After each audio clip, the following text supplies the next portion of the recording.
now has to get to the moon by the end of the decade. May 1961 to December 1969, there's just over 8 years to do it.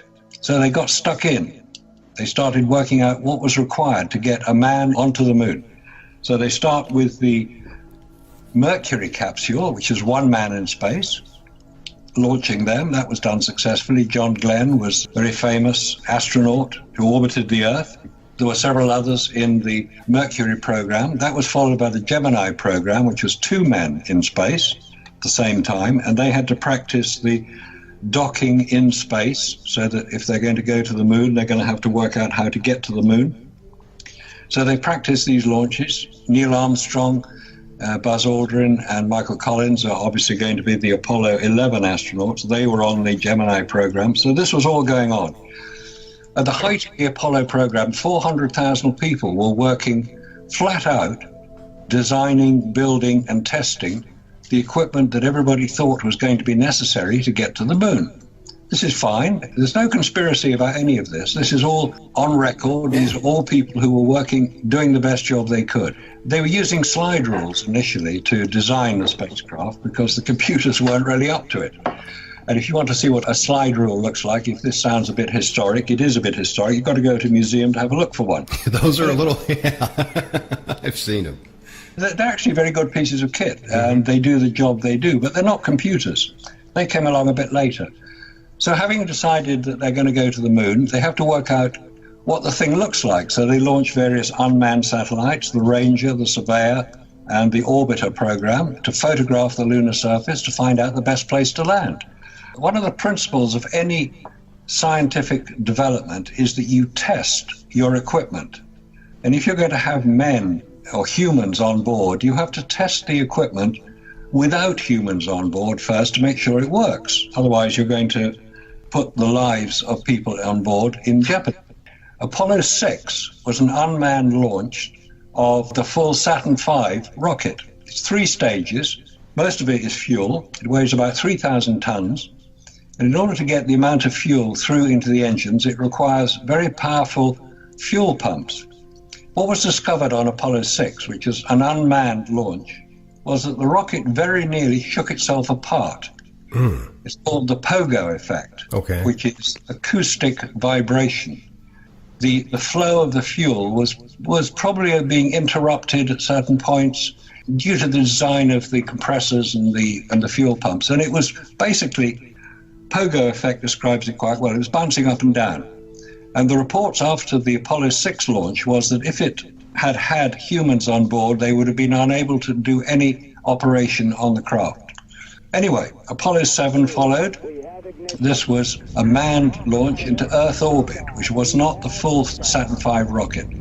And it was just to demonstrate the ability to get the whole piece of equipment, which is the lunar lander, the command and service module, into orbit, which is fair enough. And America can do what it feels appropriate. But the point about Apollo 8 is that the rocket had not been successfully tested without humans on board. The heat shield of the returning command module had not been tested at lunar orbit return velocity, which is basically the same speed you leave Earth at, 25,000 miles an hour. And yet they managed to orbit the moon and return safely and land.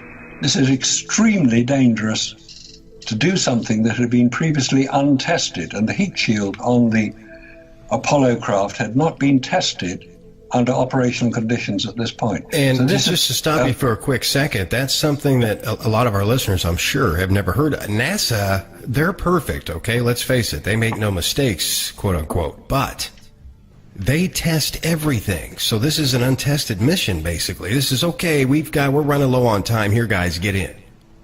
Yeah, it was an untested mission, but it demonstrated, apparently, that the Saturn V rocket could do what it had been designed to do, i.e. fly to the moon, take 46 tons into lunar orbit, and return safely to the Earth. But there had been no testing done prior to its mission, which is extremely dangerous.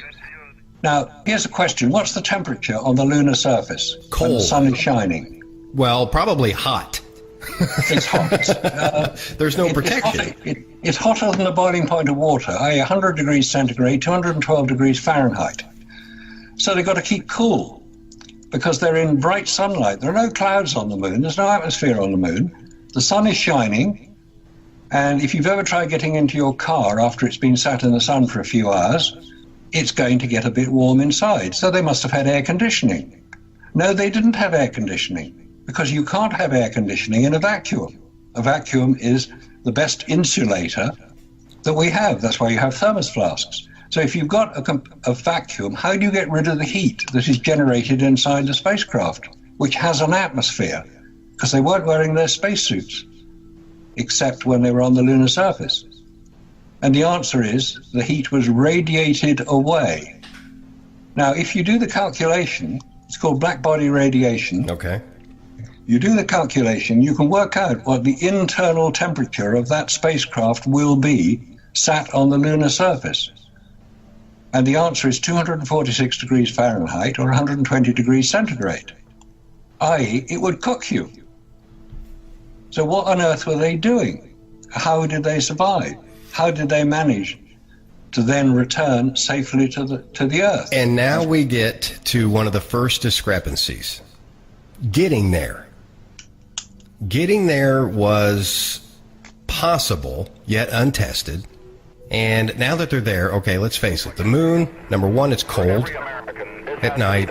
When the sun is out, there's no protection. There's no magnetic field. There's nothing to hold these solar rays and particles from hitting anything. Now, that's why there's so many massive craters on there. With this being said, you would fry just going there. I mean, according to math, science, it's pretty obvious. But my question would be, they're on there.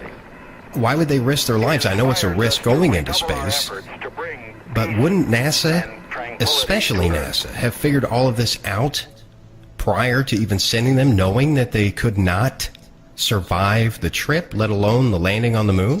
Yes, that you would have thought. But in fact, I haven't even mentioned the biggest problem that they had to overcome to get to the moon. Okay. Which is the radiation in space, and specifically in the Van Allen radiation belts which surround Earth. They're held in place by the Earth's magnetic field, and they protect the Earth from the radiation of space, the solar flares that we get, the solar particle events, which is powerful enough to knock out electric grid lines. Oh, yeah, you bet it is. When they're really powerful. And also the galactic cosmic rays, which emanate from deep space and penetrate virtually everything, including humans. Now, humans are not particularly well designed to survive radiation. That's why if you go out in the sun for too long, you're going to get sunburnt. And if you stay out for too much longer, you're going to get sunburnt and die because you'll get skin cancer. That's what radiation does. It causes humans to suffer. It actually affects the DNA in our cells. Obviously, too much sunburn isn't a problem because you know if it's going to happen. The point is you can't tell if you're getting X-rays or gamma rays. And in space, these are particularly powerful because there's no protection. So one would assume that there had been protection built into the Apollo command modules on which the astronauts were traveling. And on the lunar surface, you would expect them to have radiation protection in their spacesuits. They didn't. There was no radiation protection in their spacesuits or in the craft in which they were traveling. So how did they survive? Because NASA now will tell us that radiation is a major problem for human travel beyond low Earth orbit. And according to what you're saying, it's not just the suits that couldn't protect them. The actual capsule itself couldn't protect them either. Is that what you're saying? That's right. The capsule, because it was made of aluminium, weight is a major problem in going into space. You've got to keep things as light as possible. So the capsule was made, the Apollo command module capsule was made of aluminium. Aluminium is not known for its radiation protection properties. It's light, certainly. And if you get protons, which are particles traveling from the sun, other radiation, if they hit aluminium, they actually create more radiation inside the craft than they do outside. It's one of the properties that particular proton events have.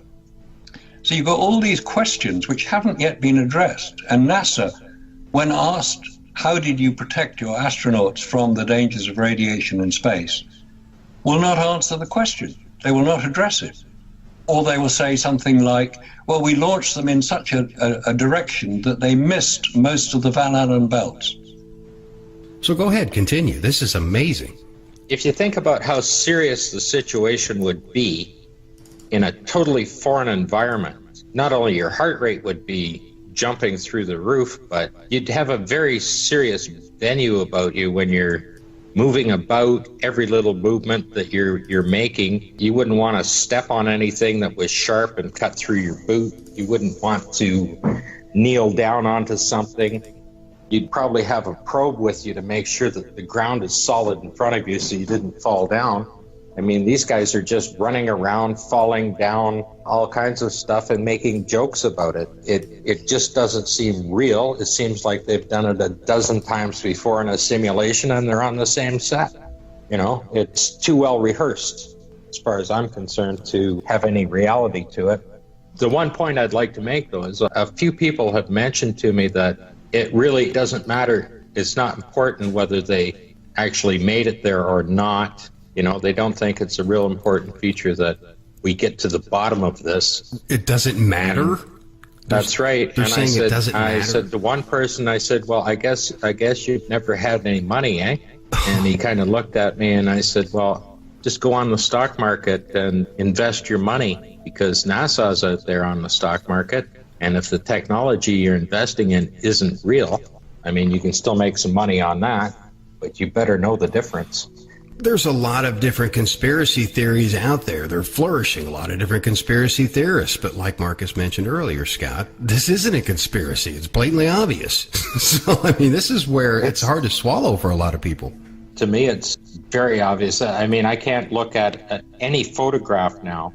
It takes me only a few seconds. You can pull anyone up. I can show you what the astronaut is photographing and why he's photographing. That's exactly what I want to touch on this segment. And I've been chomping at the bits here and holding it until this segment. So we have some time to discuss some of these discrepancies with both of you, you know, get some opinions from both of you, of course. But Scott, you've posted some amazing photos in the chat room, WGOGDB.com. Just log in there, folks. You'll see them. And these photos have different, you have a flag that is full of moisture, mold, on a surface that obviously it's a vacuum. It can't survive. So explain some of these photos and how they are not on the moon's surface, to be blunt, how they're not even there to begin with. Well, if you're a good American citizen, you're going to want to see an American flag photographed, right? You know, when they land on the moon, they're going to have to do it. And if it happened to be raining that morning, they're still going to photograph it anyway. But these astronauts, like I said, they're very disgruntled. They very, very, very carefully held that flag up and photographed it with the right angle so that you can see that it's wet, that it's not just a shadow. The one thing that's striking about it is you have physics professors saying that the flag couldn't wave because it was made out of aluminum or tin or whatever like that. Take a look at that flag. It's an official American flag, and an American flag is like no other flag in the world. I mean, stars are embroidered on and the stripes are stitched together. It's not just a silk screen. And when you take a close look at that, you'll see that it's a real American flag and that it's soaking wet. The two different colors in the blue show up quite nicely, as well as there's a few actual water spots on it. That particular photograph will stop anybody that has an argument against me at this point. And it usually gets them quite annoyed. It can be a very annoying topic here. You know, it really could. Because, like a comment was just made in chat, a very important comment. And I'm sure you guys get a lot of it. And, you know, what they're stating in there is for every point made, a counterpoint can be made. They go back and forth, back and forth. That's why it's the great debate. It's been talked about for so long. You know, you have NASA. You have our country, our president. You know, we don't see these people as lying to us, telling us, hey, we went to the moon. Oh, no, we didn't really, but just go ahead and believe that for all these years. We went there, all your money, we spent all of your money on all of this high-tech equipment just to film this in a barren desert somewhere. It seems way out there. We did go there. We just didn't go there at that time. Was that possible? If that was the case, we would be traveling there on a regular basis by now, 50 years later. Okay, so with all of our technology, all this modern technology we have, we're able to talk to the entire world at once now, instantly, and have all of this computer technology, all of this material that has been invented, yet nothing is strong enough yet to have a man survive in space long enough to get to the moon, correct? If we can get through that plasma field, maybe we might have a chance after that. That's pretty severe, that glass wall out there they discovered in 2012. They call it a glass wall. NASA calls it the impenetrable barrier. Okay. You can Google that right from NASA. They call it that. According to Marcus, we'd be dead. The radiation would wipe us out. It would go through the capsule, go through everything. And then, of course, you've got photographic evidence that's in the chat room. People are looking at it. They're going through it. They're really enjoying it here. These are things that are eye-openers. And just like we talked about earlier, everybody may be in denial about this whole thing, especially Americans. And you guys are a neutral party. And I want to go ahead and put that out there for the new listeners. One is in the UK. One is in Canada. They're neutral. Okay? So this is something that definitely needs some attention put to it because it has been talked about extensively. You have a lot of different reports on it. Yeah, your conspiracy theorists are going to blow a lot of things out of the water. These two, by far, I've definitely interviewed them before on other programs, are two of the most down-to-earth people I've ever met on this topic. So some more of the photos, some more of the discrepancies in there, Scott. Let's get into that. You know, you've got some rocks, for example, on there. How are these rocks different in the photo than what we have seen? Well, they're completely manufactured for the set, and most of them are just basically a plaster mold that they've put together. I mean, the one, it's called the Genesis rock, actually, and you can see where the astronaut just gave it a kick and knocked the rock apart. I mean, I don't know anybody that can just boot a rock with those boots on. A little rough, yeah. And crack it open, and inside there's a champion spark plug. I mean, it's right there in front of you. You can even see the first part of the letters if you've got a 4K video display.